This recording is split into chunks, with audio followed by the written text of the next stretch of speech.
Hello, hello, hello, anybody, everybody. What I would love to have today is some type of discussion.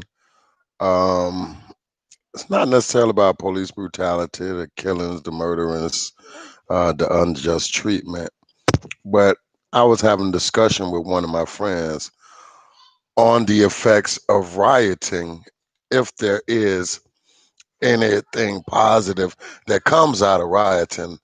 I have my own perspective, my own view as far as it goes about, destroying other people's property, which it is. So I just want to know if anybody has any views on as far as rioting goes. What's your thoughts of it? Do you think it's a good thing, a bad thing? Do you think something will come out of the rioting aspect of this at all? For one thing, I know when people are angry, uh, people do things.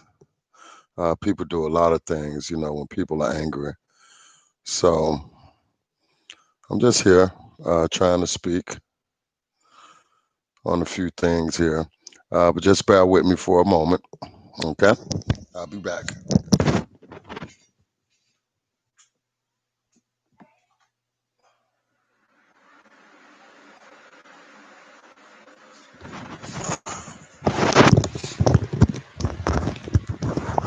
And you see that right above me? Well, on the side of me and the back of me, love.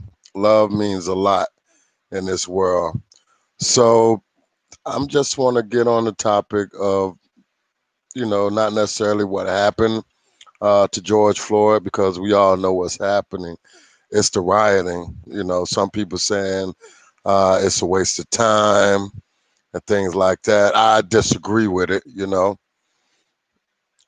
because like everybody say, we need more than just black people, brown people, and things like that. Because Dr. King, the changes that came about, didn't majority of them didn't actually come till white people joined the fight, started the protesting and things like that. And it's okay to it's not okay to do it when it's convenient. This is something that needs to be done. Like if you're at the dinner table, you with your families, this is a conversation that needs to be had. And I feel if anybody's not racist, they will have this conversation with other white people and not be afraid, whether it's you're having it with a MAGA supporter, because sometimes these people don't even know why they hate. They might have an idea, but hate, and I don't went off topic from the riots, but now I'm going to hate. Hate is taught. Everybody born colorblind. Hate is something that is actually taught. Once the kids start talking and moving and learning, they might realize, yeah, the skin is a little different, but all in all, you just know, oh, that's a boy, that's a girl, that's my friend, that's my classmates. They don't know nothing else until their parents, uncle, family member, or maybe a friend brings that color thing to them, and oh, black people are not this smart, or all white people are racist. You know what I'm saying? It could be looked at in different ways, but in order to make the change, it's actually a conversation that needs to be done at the white dinner table to solve these things. And white people have to speak up. Like they are speaking up, and they've been speaking up. Don't get it wrong, but it's gonna take a lot more. Like for instance, Tom Brady, the famous football player, he signed the letter with the NFL Players Association. It was about something that's recently happened, and that signature is okay, but we need you guys in front of those cameras, you know, and yeah, it's got to be. I just say if if somebody different color than me wants to know how it is, if you ask a white person, would you trade shoes with me? Nine times out of 10, not 9.9% is going to be no, you know, because they know how rough it is to be black in America. They know how rough it is to be black in America. There's a lot of black people that we love our culture, whatever, but we would love the opportunity to have that privilege, you know? So just being black, nobody wants to be in our shoes. Nobody. Somebody can offer you $2 million to be black for 3 years. You're probably gonna turn that down because you might get killed within those. You might get killed within those first 6 months. You're not in my or that first or the next day. You might not even make it to spend that money.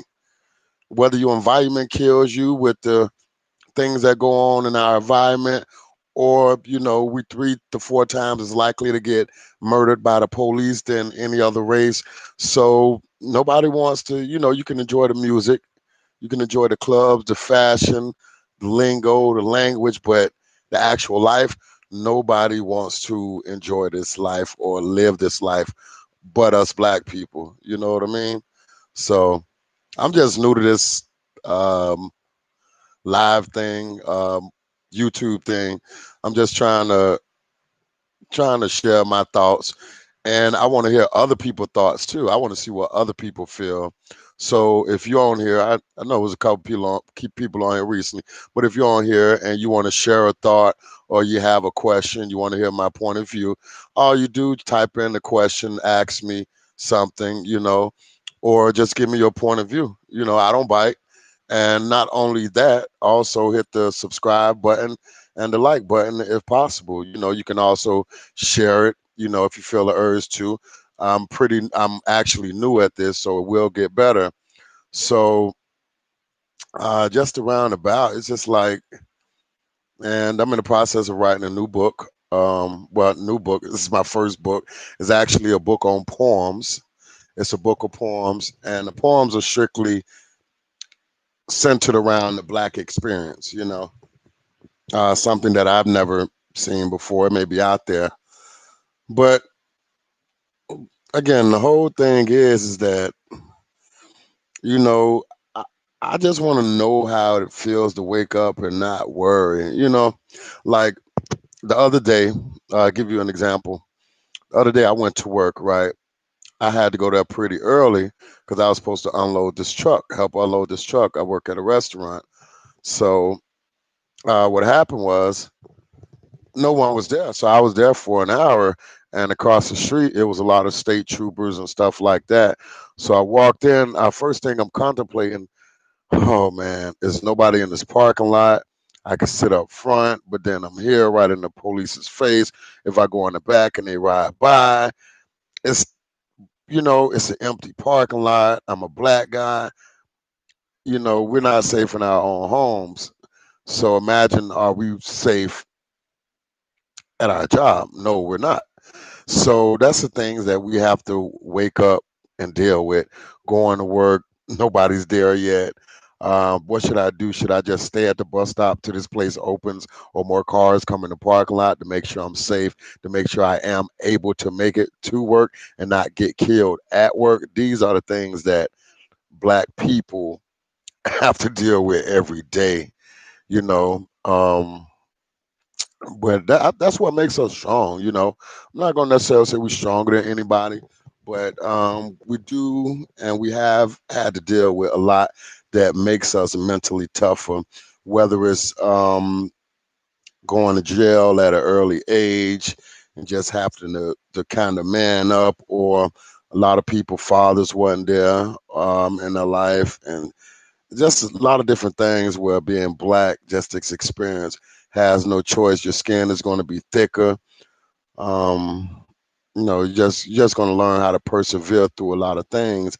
But when we reach that boiling point, it's like it's hard to turn back. That's why these riots happen like this.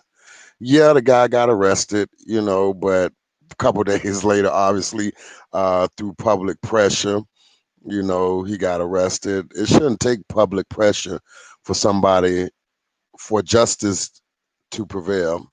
and justice still hasn't prevailed. Yeah, he got arrested. His bond is $500,000.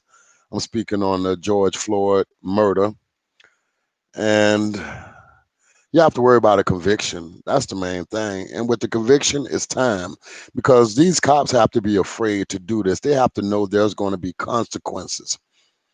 And a lot of people say, "Oh, like I hear, I think it was Lil Wayne or something. He's so fucking out of touch, Lil Wayne, and he makes dreadlocks look so fucking bad too." But he says, "Don't put this on all cops," but you have to put it on all cops because they do have a code of silence. I'm pretty sure they speak amongst each other, or not even if they speak amongst each other, it was other cops there that didn't do anything. Just like in many other instances, it might be one cop that shot him or one cop that beat him up more than use excessive force, but these other cops were there and they didn't say anything or didn't do anything. So those cops are as guilty as the others, in my book. And that's just how it goes. And this is an accessory. And then when I look at things, one of the cops that was standing there in front, he looked at maybe Hispanic, but I think Asian. He's mixed with something. Probably. I'm like, come on, man. If he was either Asian or Hispanic, man, you guys face discrimination, your ancestors and things like that, and you gonna let this happen, like your ancestors haven't faced discrimination, but it's that code, it's that shield. So you do have to put the blame on all cops, you know, on all of them. They know what's going on, because you can have somebody do something, kill a guy, beat a guy down, kick a pregnant woman. You had a woman that was playing a video game with her nephew. She got killed in her own home. They came into the wrong house a couple years ago. Then you had the Breonna Taylor with the no knock warrant, which is ridiculous. You went in the wrong home. You killed an innocent woman who was a first responder. She was an EMT. So y'all come from the same family. They don't care who they kill. Like they say, the biggest gang is not a blood, it's not a crip. The biggest gang is law enforcement.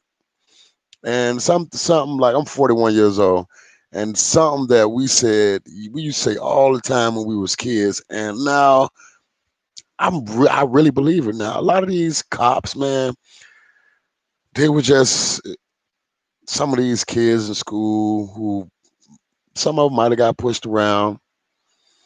Um, some of them just wanted to be accepted, but a lot of them, they come from a racist background where, like they say, the hood and the robe has been turned in.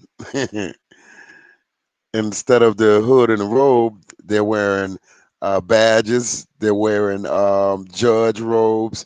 They're prosecutors. Um, some of them are even public defenders. That's why the public defenders are so shitty as well. So it's like, but racism, it would never prevail. But it's fucked up, you know. And we don't have to. You don't have to like nobody. You don't have to love nobody. Just don't hate nobody. You know what I mean? Just don't hate nobody. Hate is just evil. Like when you speak of God and all this, a person can believe what they want to believe as far as Christian, Muslim, Hindu, Israelite, whatever, Catholic. I have no problems with people believing in what they believe in, as long as you believe in equality. That's it. Instead of believing in this and that, we need to be preaching about equality, real life equality. And without that, a fair shake. That's all everybody wanted, was a fair shake in life. So I'm gonna end this video. Um, so you can go back and listen to it. You can leave a comment. You can leave a like. You can subscribe. I really would appreciate that. And I'll be back with more content This AJ Cool signing out. Peace.